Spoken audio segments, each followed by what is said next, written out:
You have probably already upgraded to the shiny new Raspberry Pi 5. But what about your old Pi 4 or that Pi 3 sitting in your drawer, gathering dust? What if I told you right now you could turn that useless old Pi into your very own personal web server? Host your portfolio or your YouTube channel's companion site or even a small business landing page. Zero hosting fees, zero monthly bills. And the best part, you will learn how the internet actually works under the hood. Let's breathe new life into that old Raspberry Pi, starting right now. Welcome to Cocoa Tech.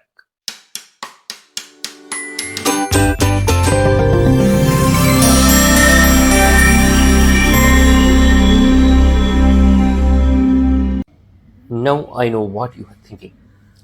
Can a 3000 rupees computer really host a real website? The answer, yes, but with caveats. Your Pi won't replace AWS for high traffic site, but for personal projects, internal tools, portfolio sites, or a small community pages, it's perfect. Full control over your server, no third-party hosting cost, great way to learn Linux, networking, and web tech. Eco-friendly and reuse instead of discard. And if you are already into tech, this is a fantastic weekend project. What you will need to do this project. Here is your shopping list. A Raspberry Pi board. Any board is fine, 3, 4 or 5. But I do this project on Raspberry Pi 3. A MicroSD card, 60 GB is recommended. Power supply, Ethernet cable. Wi-Fi works, but wired is more stable for servers. I demonstrate this project with Wi-Fi. A computer to flash the SD card. That's all. The first step is installing Raspberry Pi OS Lite.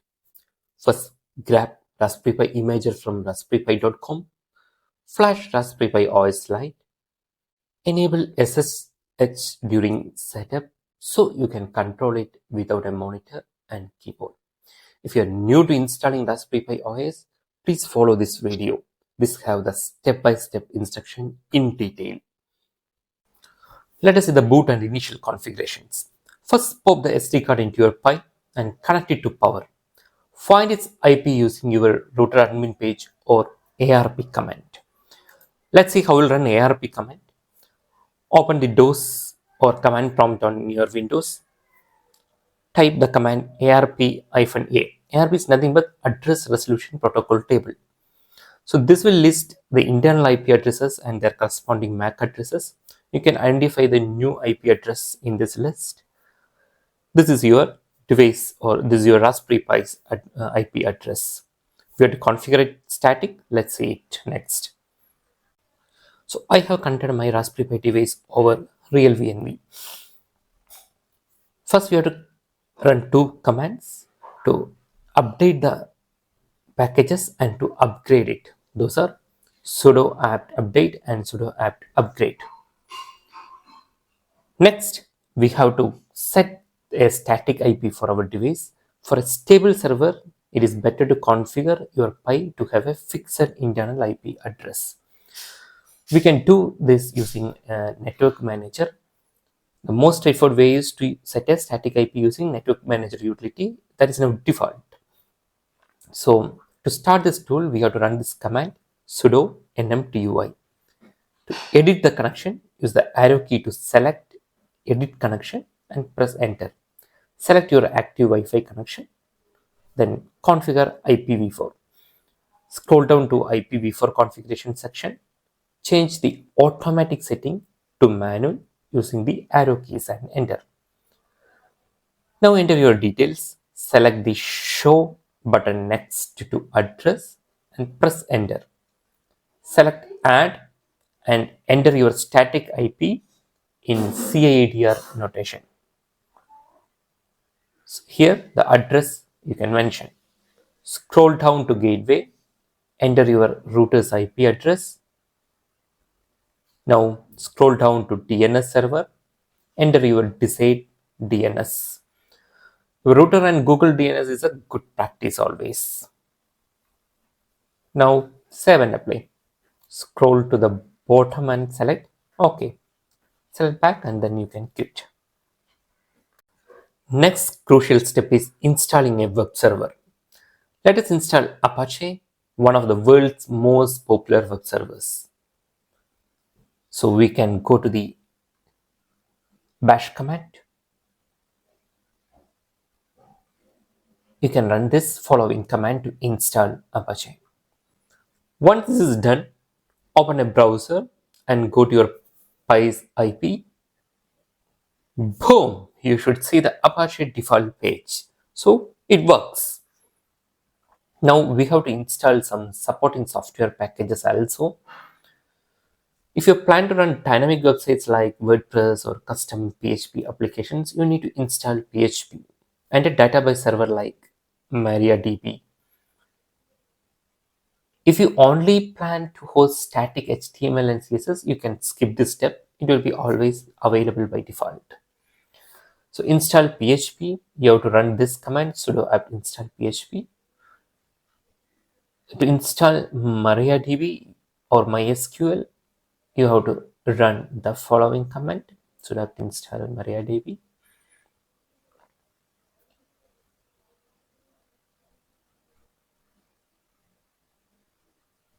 Now we can restart our Apache.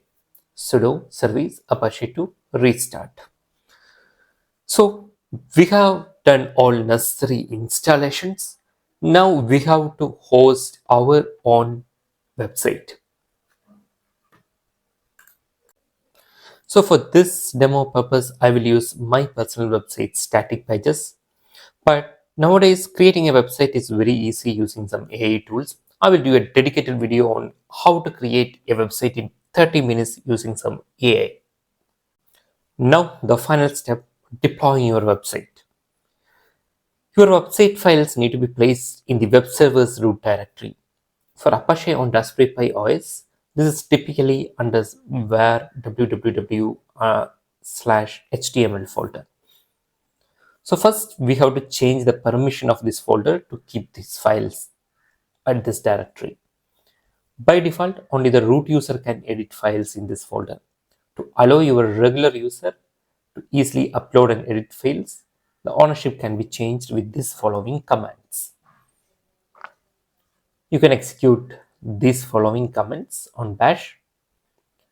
Now, after this, we have to remove the default file. Remove the index.html file that you saw earlier. You can run the following commands to remove this index.html. The file step is adding your website files to this directory. Copy and paste the entire project folders into this particular directory. So now you can go to the browser again, run your static IP. Hey, your website is ready. So now you have successfully launched your site on your local network. Congratulations. Now make it accessible from the internet. This is an optional step because all network providers won't support this particular option, or you have to pay extra for the service. To do this, you have to set up port forwarding on your router. So log in your router. Normally this will be the address. Find port forwarding. Port forwarding option will be in different names, maybe NAT, port forwarding, virtual server, etc. So here you can give your external or public port as 80, internal private port as 80, and the internal IP address you can give your Raspberry Pi's address. So all external requests will be routed to this particular address. Now you can test. To test this, you have to know your public IP address. To know this, you can follow this particular website, what is myipaddress.com. So your IP address will be displayed here. You can try running. If successful, your website should load. If you complete all the above steps and your website is not visible externally, it is very likely because your network provider uses a system called carrier grade NAT for most residential customers. What is CGNAT? It means your home router does not have its own unique public IP address. Instead, you share an IP with many other customers. So if you're behind CGNAT, port forwarding will not work because your routers is not directly exposed to the internet. So what you have to do, you have to communicate to your providers. Mostly if you need a specific public IP address, it will be payable and you can request for a specific IP address and follow the above steps. Hope you have enjoyed this video. Thank you. Thanks for watching. And if you're really interested to host your website on public internet, there are other free options also. You can host your website on GitHub. I will create a dedicated video on how to host your website freely on GitHub with a dedicated address. Follow us, like, subscribe. Thank you.